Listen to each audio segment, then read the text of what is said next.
Bismillah ar-Rahman ar-Rahim. Honorable Heads of States and Government, D-8 Secretary General, Assalamu Alaikum.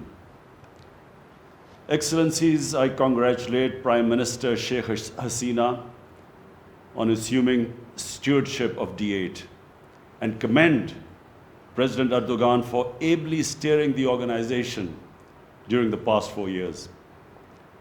It is a pleasure for me to share my perspective on the summit's focus on building partnerships to harness the power of youth and technology in a transformative world. The theme is extremely significant today. Excellencies, our world today is at a defining moment because of the interconnectedness and the economic, social, and environmental vulnerabilities created by this interconnectedness. The COVID-19 pandemic has caused a death of over 2.9 million people.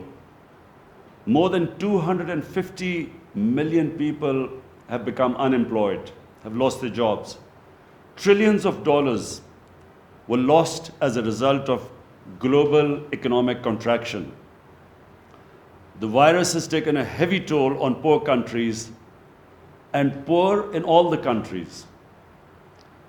Also, inequalities have been accentuated within the countries and between the rich and the poor countries. The developing countries are faced with the dilemma of not only saving people from the deadly virus, but also saving people from hunger. Today, the world boasts the largest number of young people in history, in human history. Even before the pandemic struck, around 1/5 of the global youth was unemployed and did not have the education and the skills to equip them for the 21st century. We owe our youth to turn this around. We have 550 million young population in D8 countries. Our youth has not only the potential to optimize our opportunities, but also overcome our common challenges. They are entrepreneurs, business innovators, technology pioneers, educators, activists, artists, and journalists. We must create new opportunities for this predominant component of our population. Harnessing technology, promoting innovation, investing in youth education, skills, and training is therefore an urgent imperative. We in Pakistan are pursuing these initiatives through programs such as Kamyab Jawan, Hunarmand Pakistan, Youth Entrepreneurship Scheme, and Digital Pakistan. Excellencies, around 100 years ago, our great poet-philosopher Allama Iqbal, he said that the only thing permanent in this world is change. In a century since the times of Iqbal, the world has changed tremendously. The pace of change has intensified in recent times. The rate of change has become exponential. Information and technology breakthroughs are fast transforming science fiction of yesterday into today's reality. Only 5 years ago, the World Economic Forum had predicted that the fourth industrial revolution will fundamentally alter the way we live, work, and relate to one another. Today, as we meet on this virtual platform, already we can sense the arrival of this revolution. Excellencies, contemporary global challenges of a changing world are a moving target. No single country can address these complexities in isolation. Partnerships are essential. I am happy that in D8 we have a platform to work together for mutual benefit and win-win solutions. In our view, the D8 would do well to pay special attention to the following 3 areas while dealing with a rapidly transforming world.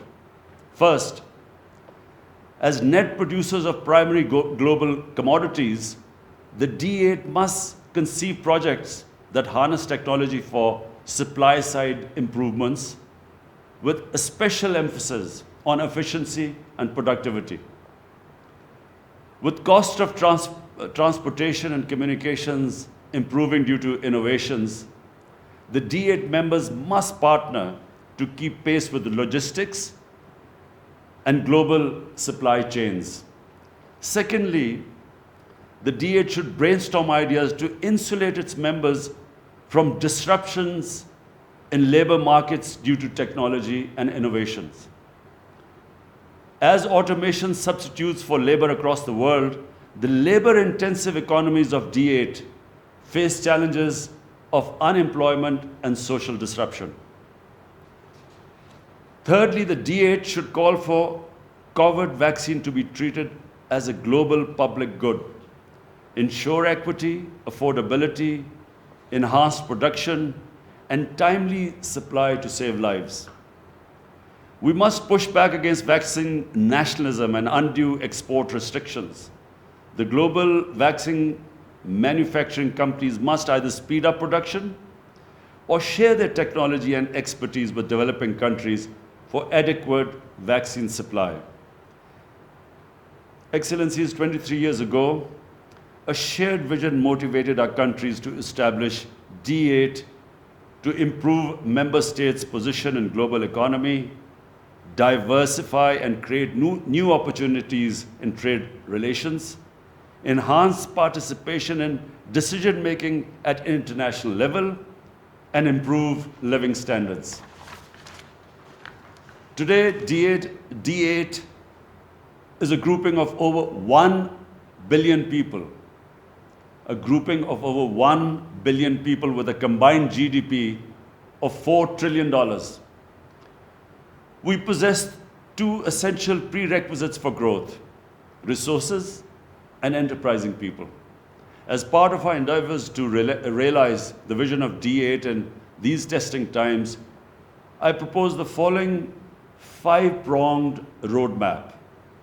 1, we must mobilize financing and resources to recover robustly from the economic and health crisis induced by COVID pandemic.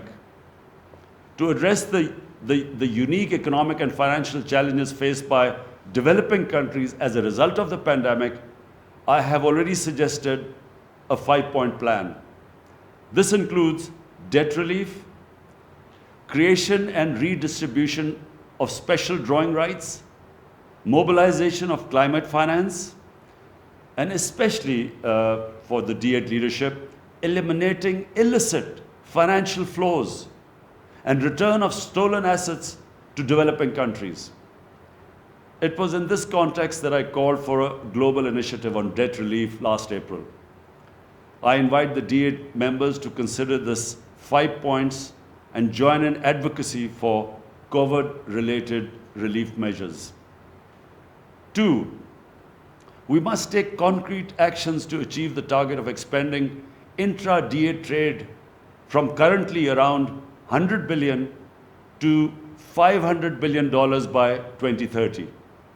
It should include measures like simplification of border procedures, enhancing institutional linkages, and operationalizing new initiatives. We welcome ideas like the D8 payment card, which would enable transactions in local currency, what President Erdogan was referring to. 3, the D8 should develop a youth engagement strategy focused on promoting cultural, educational, scientific, and business exchanges. Linkages should be established between educational institutions like scholarships, skill development, trainings, fellowships, joint research, and exchange programs for the youth, particularly in the field of science and technology. 4, technological development is a gateway to economic prosperity, particularly in the post-pandemic period when reliance on technology would be greater than ever before in human history. To remain competitive, We must promote knowledge-based economies, increase expenditure on research and development, and focus on rapid digitalization. Pakistan has recently hosted the inaugural meeting of the D-8 Network of Pioneers of Research and Innovation. 5, we should make D-8 more relevant to the lives of our citizens by promoting food security, enhancing cooperation and health, holding joint sports events and helping each other during natural disasters.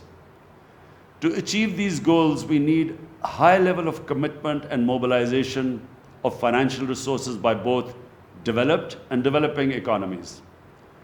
Partnerships between governments, international financial institutions, businesses, and civil society are essential to leverage technology, innovation, and skills to enable every young person to have all opportunities to realize their potential. I'm confident that our collective wisdom and commitment will bring a new vigor to D-8. I wish you all a blessed Ramzan, and I thank you.